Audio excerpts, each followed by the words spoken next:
Aujourd'hui, le plan émergence a défini ce qu'on nous on a appelé les métiers mondiaux du Maroc. Il y en a 6, l'offshoring, l'automobile, l'aéronautique, l'électronique, le textile et cuir et l'agro-industrie. Ça a été déterminé suite à une étude qui a été faite, une étude par un consultant stratégique, et qui a défini que sur ces secteurs-là, on pouvait avoir un véritable avantage compétitif. Et donc c'est normal que l'État concentre ses efforts en priorité sur ces secteurs-là. Maintenant, nous avons, dans le pacte pour l'émergence industrielle, indiqué 2 choses. La première, c'est qu'il y a des mesures qui s'adressent à tous les secteurs. Quand je fais une plateforme industrielle intégrée, et que cette plateforme industrielle intégrée est généraliste, ça veut dire que demain, des industries qui viennent de la chimie, ou de la IME, ou de n'importe quelle autre industrie, peuvent s'installer dans ces zones-là, donc avoir accès à un foncier qui a bon, je dirais, un prix compétitif, peuvent avoir accès à des bâtiments qui sont prêts à l'emploi. Et donc déjà, l'acte d'investir industriel, on va le rendre, je dirais, beaucoup moins coûteux pour ces entreprises-là. Ça, c'est le premier point. Deuxième point, et je peux citer par exemple aussi l'autre chantier qui est l'amélioration du climat des affaires, qui va bien clairement s'adresser aussi à ces entreprises-là. Maintenant, l'autre point qu'on a annoncé, c'est de dire, si demain, il s'avère que le Maroc gagne et peut être compétitif sur d'autres secteurs, ben on les intégrera dans la stratégie émergence. Parce que ces métiers mondiaux du Maroc sont aujourd'hui les métiers compétitifs, mais ça ne veut pas dire que demain ils le seront, et ça ne veut pas dire qu'il n'y en aura pas d'autres qui le seront demain. Et c'est pour ça que nous avons lancé une étude pour le secteur de la chimie et de la parachimie, parce qu'on pense qu'autour de l'OCP, on peut créer un véritable noyau, je dirais, compétitif et intéressant. C'est pour ça que nous avons lancé une étude sur l'industrie pharmaceutique, parce qu'on pense qu'on peut, à l'instar de ce qui s'est fait en Jordanie par exemple, qui sont partis de rien et aujourd'hui exportent des centaines de millions d'euros, le Maroc peut aussi se positionner sur ce créneau-là. Il faut bien qu'on commence quelque part.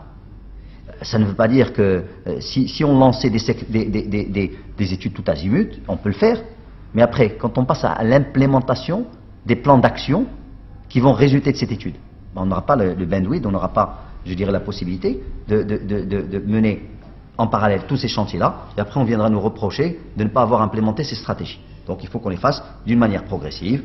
On a commencé par ces secteurs-là, la porte n'est pas fermée pour les autres, mais ils attendront leur tour. La première mouture de l'étude chimie-parachimie n'avait pas intégré le rôle de l'OCP, ce qui me semblait être une erreur, et donc j'ai demandé à ce que cette étude soit refaite.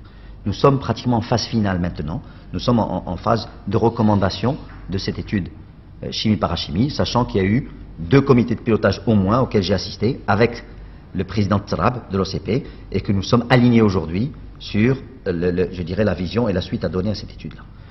En ce qui concerne la pharmacie, là aussi nous sommes en phase finale. Nous avons eu déjà les premières recommandations sur les orientations stratégiques, d'accord, et qui ont été partagées bien sûr avec les autres parties prenantes, que ce soit le ministère de la Santé ou le ministère des Finances. Nous sommes dans la phase d'élaboration des plans d'action, et donc je pense que là, pour 2010, ça va être 2 secteurs sur lesquels on va faire avancer les choses. Maintenant, est-ce qu'ils peuvent intégrer ou pas le plan émergence ne dépend pas que de nous en tant que pouvoir public. Je m'explique. Si je prends l'industrie pharmaceutique, il y a certaines recommandations qui doivent être prises ou qui doivent être implémentées par le secteur lui-même, et si le secteur ne veut pas aller ou n'a pas l'intention d'aller dans ce sens-là, ben nous aussi on n'intégrera pas l'industrie pharmaceutique dans le plan émergence. Il est clair qu'un des piliers de notre stratégie du pacte pour l'émergence industrielle, c'est l'attraction des investissements directs étrangers. Maintenant, il est clair que nous nous concentrons aujourd'hui, je dirais d'une manière à 90%, sur les métiers qui sont définis comme métiers mondiaux du Maroc. Ce qui veut dire que pour les autres secteurs, que ce soit la pharmacie ou que ce soit les IME ou que ce soit pour la chimie, nous n'avons pas une stratégie concertée pour attirer des investisseurs étrangers.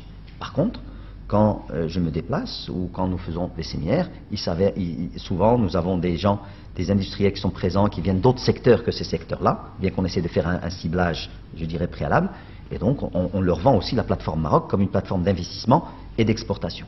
Maintenant, ce que je pense être la clé pour ces secteurs dont on vient de parler, c'est que je pense que les acteurs locaux peuvent eux-mêmes, dans un premier temps, s'agrandir, fusionner, et c'est ça un peu l'idée qu'on essaie de vendre au niveau de la pharmacie. Au niveau de la pharmacie, on se rend compte que les économies d'échelle sont extrêmement importantes. C'est ça ce qui fait qu'on peut produire un médicament à un quart du prix, d'accord, comparé à un autre compétiteur. C'est l'effet taille.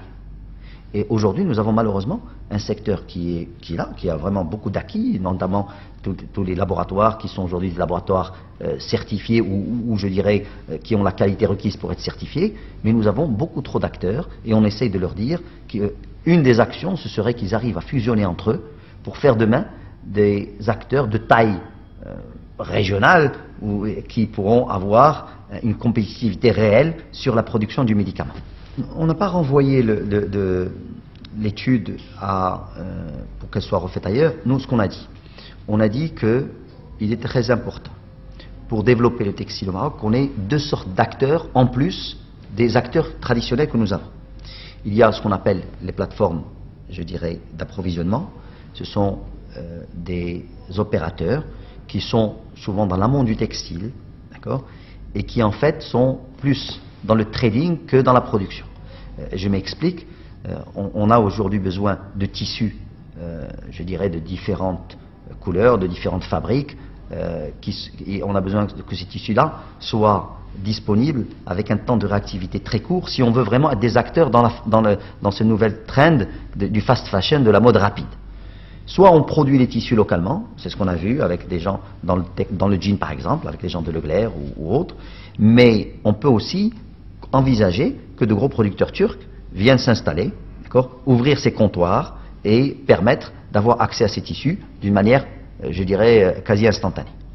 L'autre acteur dont on a besoin, ce sont les agrégateurs, et ce sont les Lifung par exemple de ce monde, qui viendraient, s'installeraient au Maroc et feraient de l'agrégation entre les différentes petites, je dirais, entreprises du textile, pour ensuite servir de grands donneurs d'ordre, qu'ils soient des donneurs d'ordre européens, américains ou autres.